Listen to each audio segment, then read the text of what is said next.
You know, I've been around long enough to know that there are days in the life of a nation. Quiet days, loud days, days that feel ordinary. And then there are the days that change everything. February 28, 2026 is one of those days. And most people, the honest truth is, most people haven't fully grasped yet what happened today, or what it's going to mean for this country and for the world in the weeks and months ahead. Now look, I woke up this morning like a lot of you did, and the first thing I saw was a Truth Social post from President Trump declaring that Ayatollah Ali Khamenei, the supreme leader of Iran for over 36 years, is dead. Killed, he says, in a joint U.S.-Israeli military operation called Operation Epic Fury. He called Khamenei one of the most evil people in history. Those are his words. Let me tell you something. I've sat in that chair. I've given the order to launch strikes. I know what it feels like when the weight of a nation's military power is in your hands and you have to decide right then what kind of president you're going to be. And I can tell you, those decisions, they don't just define a presidency, they define a generation. So what I want to do today is walk through this with you, not with panic, not with celebration, but with the kind of honest, clear-eyed thinking that moments like this demand from all of us. Because this isn't just about one man in Tehran. This is about congressional authority. This is about whether we still believe in the institutions that make us who we are. This is about American service members right now, tonight, under fire at a naval base in Bahrain. And we'll come back to that in a moment. But first, we've got to understand how we got here. Because the decisions that led to this day didn't start this morning. They started a long time ago. Now, to understand what happened today, you've got to understand the road that brought us here. Because this didn't come out of nowhere. This has been building for decades. Iran's nuclear ambitions go back long before most people were paying attention. When I was in office, we were already working behind the scenes, building the diplomatic architecture, the multilateral pressure, the patient coalition work that eventually led to the framework for the JCPOA, the Iran nuclear deal. It wasn't perfect. No deal ever is. But it was something. It was a structure. It kept inspectors on the ground and centrifuges in check. Then in 2018, President Trump withdrew from that deal during his first term, just walked away. And I'll be honest with you, I understood the frustrations with Iran. Everybody did. But when you tear up an agreement and don't replace it with something better, you don't get stability. You get a vacuum. And vacuums in the Middle East have a way of filling themselves with exactly the kind of trouble you were trying to avoid. Fast forward to this very week. Negotiations between the U.S. and Iran over nuclear capabilities collapsed. No agreement, no off-ramp.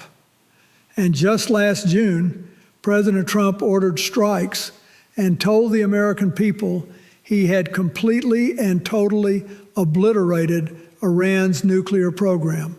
His words. So the question every American should be asking right now is, if that was true in June, why are we launching Operation Epic Fury in February? Here's what we know. At 1:15 a.m. Eastern Time on February 28th, strikes began. IRGC command centers, air defense systems, missile launch sites, military airfields, all targeted. The Pentagon even confirmed this was the first time the U.S. used low-cost, one-way attack drones in combat. This was not a limited operation. This was a full-scale campaign. We've got to remember something I learned the hard way, dealing with Iraq, North Korea, the Balkans. When diplomacy fails, or when a president stops believing in it, the military option starts looking like the only option. And that, historically, is where the trouble begins. Now let me walk you through what we actually know, because in moments like this, facts matter more than anything, and the facts are moving fast. President Trump posted on Truth Social that Ayatollah Ali Khamenei is dead. His exact words, Khamenei, one of the most evil people in history, is dead. This is not only justice for the people of Iran, but for all great Americans and those people from many countries throughout the world that have been killed or mutilated by Khamenei and his gang of bloodthirsty thugs. 4 Israeli security officials, briefed on intelligence, confirmed that an airstrike hit Khamenei's compound in Tehran directly. But here's where you have to pay close attention. Iran has not confirmed it. The Iranian foreign minister went on record saying both the supreme leader and the president are alive. Now, that could be denial. It could be fog of war. But it could also be something else entirely. And we'll come back to that. In a phone call with NBC News, Trump said, the people that make all the decisions, most of them are gone, and that a large amount of leadership was killed. He said the bombing campaign could last a week or as long as necessary. And then he said something extraordinary. He urged the Iranian people to seize their government, telling them it will be yours to take. This will be probably your only chance for generations. Now, here's what happened next. And this is where things start to get complicated. Iran did not sit still. Within hours, Tehran launched retaliatory missile and drone strikes at U.S. military installations across the Middle East. The 5th Fleet headquarters in Bahrain, bases in Kuwait, Qatar, the UAE, and Jordan. At least 5 people are dead. Videos show missiles striking near the heart of America's naval presence in the Gulf. Let me tell you something. When you order strikes of this magnitude, you have to know the response is coming. The question isn't whether they hit back. The question is whether you were ready for what comes after, and whether you had a plan that goes beyond the first 24 hours. Now let me get personal for a moment, because I think this part matters more than people realize. I have ordered military strikes. In 1998, I ordered Operation Desert Fox, 4 days of sustained bombing against Iraq. I ordered cruise missile strikes against al-Qaeda targets in Sudan and Afghanistan after the embassy bombings. I authorized the NATO air campaign in Yugoslavia to stop ethnic cleansing in Kosovo. Every single one of those decisions cost me sleep. Every single one of them I made in consultation with my national security team, with legal counsel, and with serious, sober awareness that American lives and the lives of innocent people abroad hung in the balance. Now look, I'm not saying a president can't act decisively. Sometimes you have to. The world doesn't wait for perfect conditions. But there is a difference, a profound difference, between a president who carries the weight of that decision and a president who seems to celebrate it. President Trump launched Operation Epic Fury without congressional authorization. He announced it in a video posted from Mar-a-Lago. He declared the supreme leader of Iran dead on Truth Social before any official government confirmation had been issued.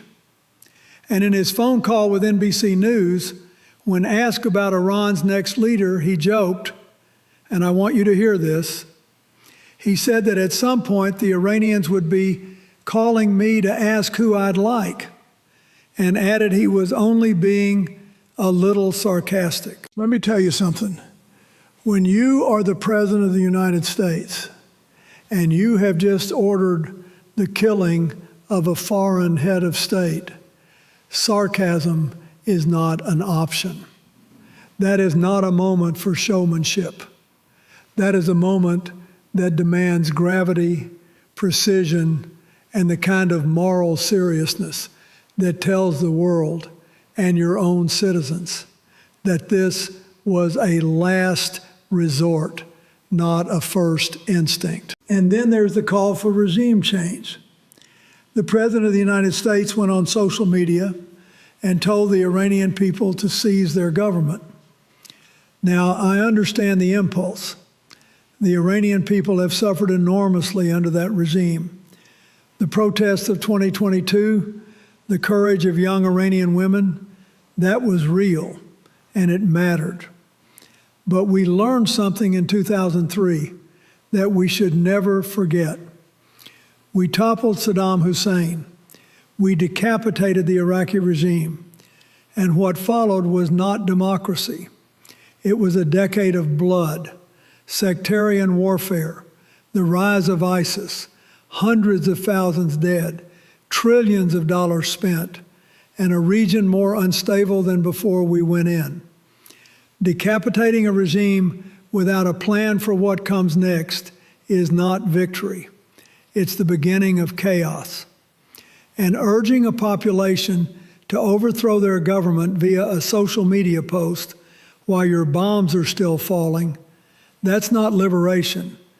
That's improvisation on the most dangerous stage in the world. Now I want to talk about something that doesn't get enough attention in moments like this, and that's the Constitution. Because at the heart of everything that happened today, there is a constitutional question that every American, Democrat, Republican, Independent, should be asking. Did the president have the legal authority to do what he did? Here's what we know. Democrats in Congress are already preparing a war powers vote. But it's not just Democrats. Republican Congressman Thomas Massie, a libertarian-leaning conservative from Kentucky, said publicly, "I am opposed to this war. This is not America first." Senator Rand Paul is joining him. And House Democratic leader Hakeem Jeffries asked the question that I think cuts right to the bone. If President Trump told us last June that he had already completely and totally obliterated Iran's nuclear program, then why is he launching a full-scale bombing campaign 9 months later? That's not a partisan question. That's a logic question, and it deserves an answer. The War Powers Resolution of 1973 exists for a reason. It was passed in the shadow of Vietnam after years of presidents committing American forces to combat without the consent of the people's representatives. It says the president can act in emergencies, but Congress must be notified within 48 hours and must authorize continued military action within 60 days. This isn't bureaucratic red tape. This is the fundamental mechanism that prevents one person, any one person, from committing 330 million Americans to war on their own judgment. Now, Secretary Rubio briefed the Gang of Eight, the senior congressional leaders with intelligence clearance, but one member was reportedly unreachable. And let me be very clear about something. Briefing is not authorization. Informing Congress is not the same as consulting Congress. I went through this during Kosovo and Iraq. My legal team and I spent hours, long, unglamorous hours, making sure we had the constitutional footing to act. Not because I wanted to slow things down, but because I understood that when a president acts within the law, the action has legitimacy. And legitimacy is what sustains a policy beyond the first news cycle. I want to give credit to Democrats like John Fetterman and Tom Suozzi, who've said they support the objective of neutralizing Iran's nuclear threat, but insist on constitutional process. That's not weakness, that's exactly right. You can agree with the goal and still say the process was wrong. In fact, that's what the Constitution demands of us. Now let me widen the lens, because what happened today didn't happen in a vacuum. The entire world is watching, and how they interpret what America just did will shape the next decade of global politics. Russia has already condemned the strikes as premeditated aggression. Now, you and I both know that Vladimir Putin's moral authority on the subject of unprovoked military action is, to put it charitably, limited. But the fact that Moscow is positioning itself as a critic of American military overreach tells you something about the information war that's already underway. There was a headline in Politico that said, "Putin's friendship has limits, as Khamenei just found out." And that's true. But I want to flip that around. What about America's friendships? Our Gulf partners, Bahrain, Kuwait, Qatar, the UAE, Jordan, they host our military bases. They are foundational to our force projection in the region. And tonight, they are absorbing Iranian missiles because of an operation they had no meaningful say in. At least 5 people are dead. Think about that. If you're the Emir of Qatar or the King of Jordan, and American strikes just made your country a target, and nobody called you first to ask whether you were ready, what does that do to the trust that holds those alliances together? Saudi Arabia condemned Iran's retaliatory strikes, which tells you the Saudis are trying to thread a needle, opposing Iran without fully endorsing the way this was carried out. The UN Security Council has been called into emergency session. Oil markets are in turmoil, which means every American is going to feel this at the gas pump and in their grocery bill in the weeks ahead. Here's the honest truth. American power is most effective when it's most legitimate. When the world sees us acting not just with strength, but with wisdom, with allies who are genuinely consulted, and with legal authority that the international community recognizes. When we act alone, when we act without process, when we announce wars on social media, we may achieve a short-term military objective, but we pay a long-term strategic price. Our alliances fray, our credibility erodes, and the next time we need the world to stand with us, there are fewer hands raised. I spent my presidency building coalitions, sometimes painfully, sometimes slowly. But I can tell you, the coalitions that held together were the ones where every partner felt they had a voice. That's not weakness, that's how you sustain power. Now here's the part that keeps me up at night. and I think it should concern every American, because the strikes are only the beginning. What matters now is what follows. And there are several paths this could take, and not all of them lead somewhere good. The first possibility, and it's the one the administration seems to be banking on, is regime collapse.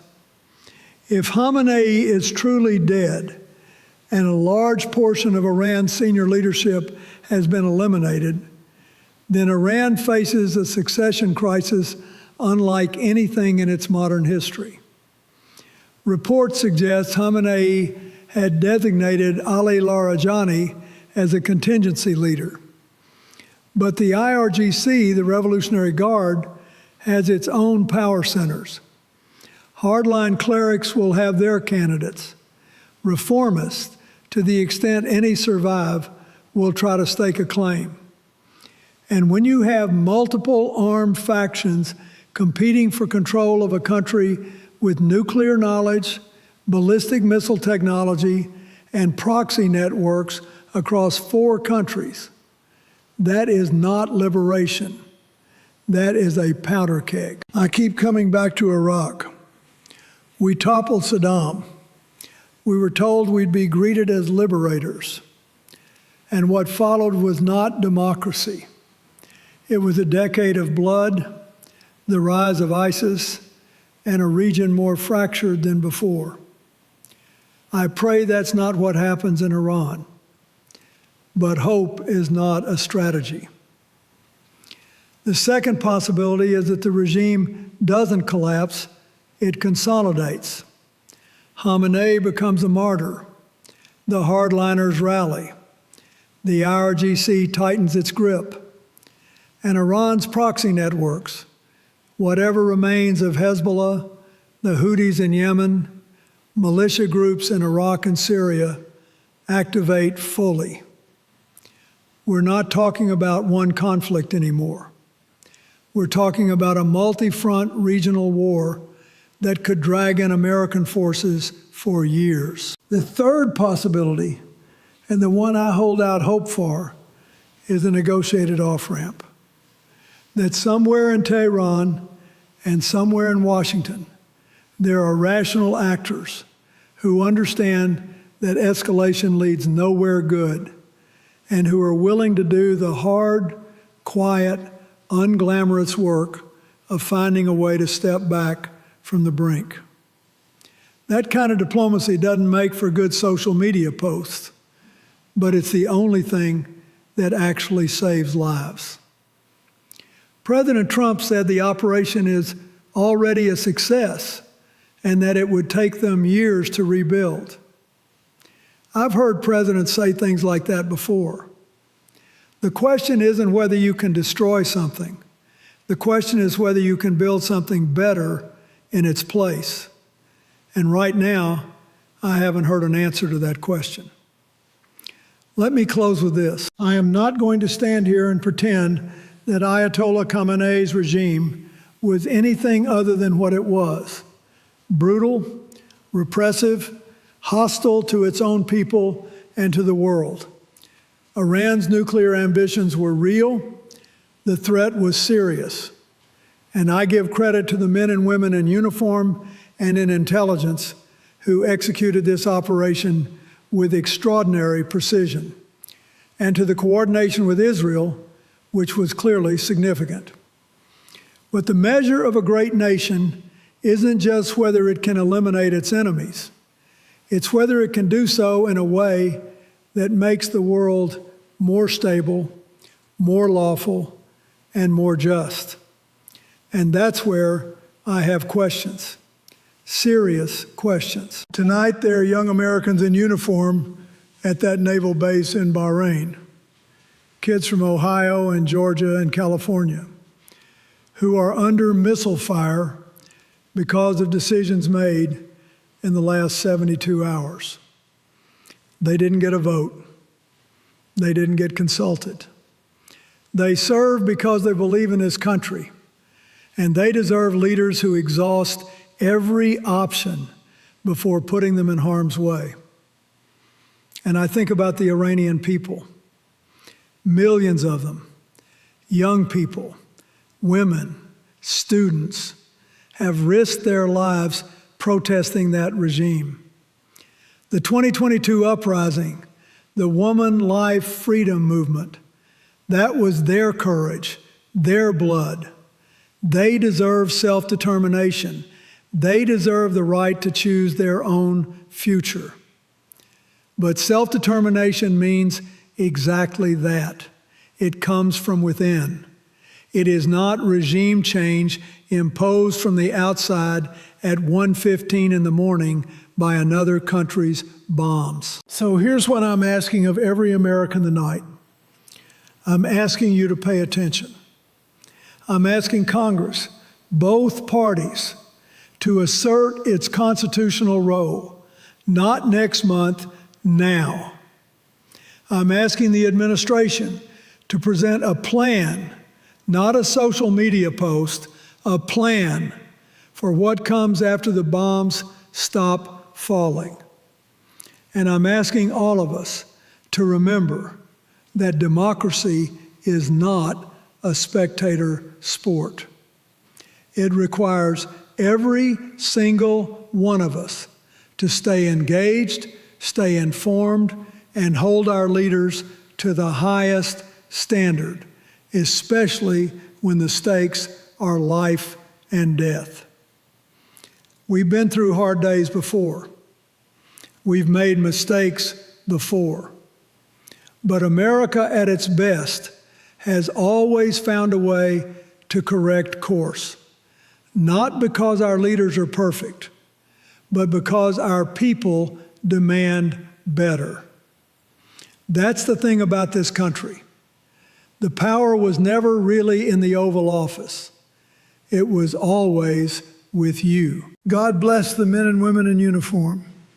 God bless the people of Iran who want to be free. And God bless the United States of America. May we always be worthy of the power we hold.